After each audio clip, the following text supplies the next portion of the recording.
Here's Eddie's Arum. So the Arum, the 14-inch version of my Comma series guitars. This one, we have Tunnel 14, redwood on the top. I've talked about Tunnel 14 in other videos, so I won't go into it here, but it's wonderful wood, and this is a particularly nice, clean set. A lot of it has mineral staining and stuff. This one's pretty clean. The back and sides are Ziricote, and look at that set. It's just something else. So this guitar actually,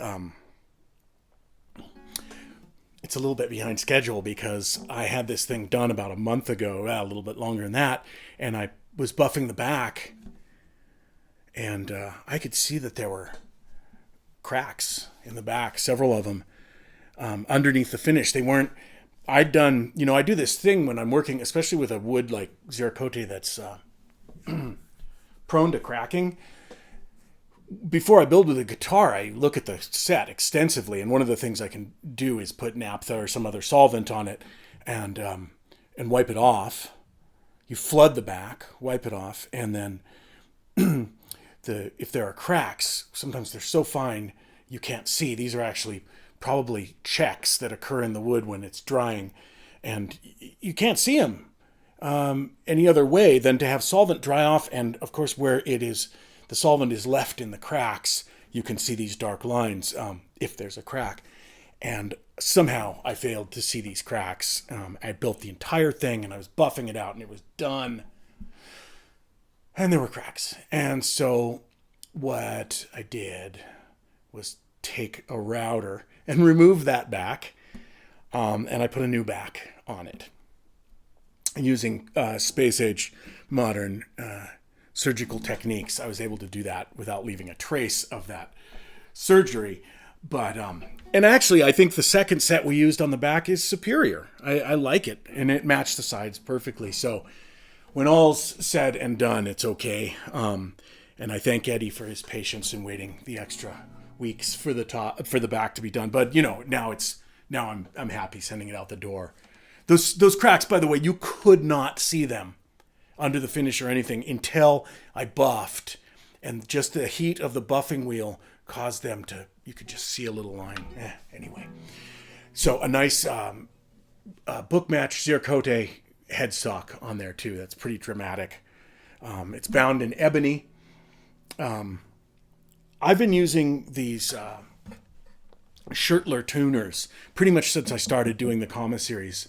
I've always liked them, but I thought they were sort of too modern looking to put on my old style period guitars. I used Waverleys there, but I actually prefer this mechanism. It's very, very smooth, has a high gear ratio, and a big knob that makes it really easy to tune. And that's a big deal, You want your guitar to be really easy to tune. Everything about it should be easy. Nothing should be difficult. In this case, Eddie sent me this set of titanium bridge pins from Kevin Ryan Guitars. And they're really cool, and they actually match the sort of black chrome of the tuners. We put them on there. I think before I let it go, before I send it off, I'm going to put some ebony in there and see if I can determine much difference. Not sure if it makes a difference or not in this case. They're about the same weight as a set of ebony tuners. But they look techno. They look cool. I like it.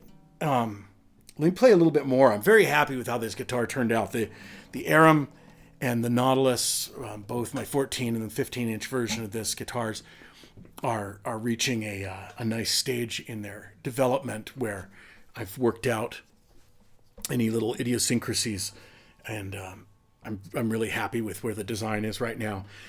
Because I'm a maker and not a factory, I have the luxury of always improving my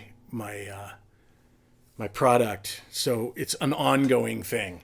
Every single guitar, there's going to be some little thing that I'm tweaking, adjusting, trying to improve the instruments. And so far with these, we haven't gone backwards in any way. This is a very nice guitar. This This bass coming out of a 14-inch guitar is crazy.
A little bend.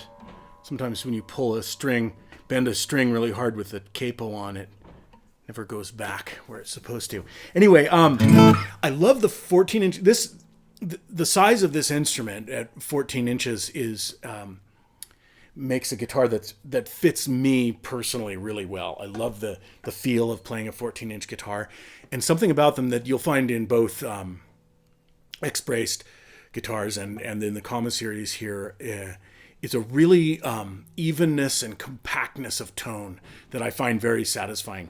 This size records really well, and there's just something sprightly about playing one of these. They're super nimble.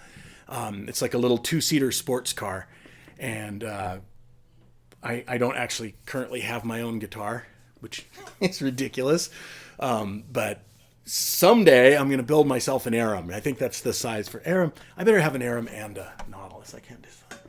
But I keep wanting to build myself one, and then I have to sell it. So anyway, there it is. Eddie's Ziricote Tunnel 14 Arum. Splendid. Very happy with it. And I will be very pleased to send it off to its new home with its uncracked back. So thank you for watching. And I think the next guitar I'm going to show, or very soon, I've built an Ibex, which is the first of its kind. And that is the parlor guitar version of these instruments with the offset sound hole. 12 and an 1/8 inch across. It's a little tiny thing, and I'm very excited to hear how it sounds. It's in the booth right now. So thanks. See you later.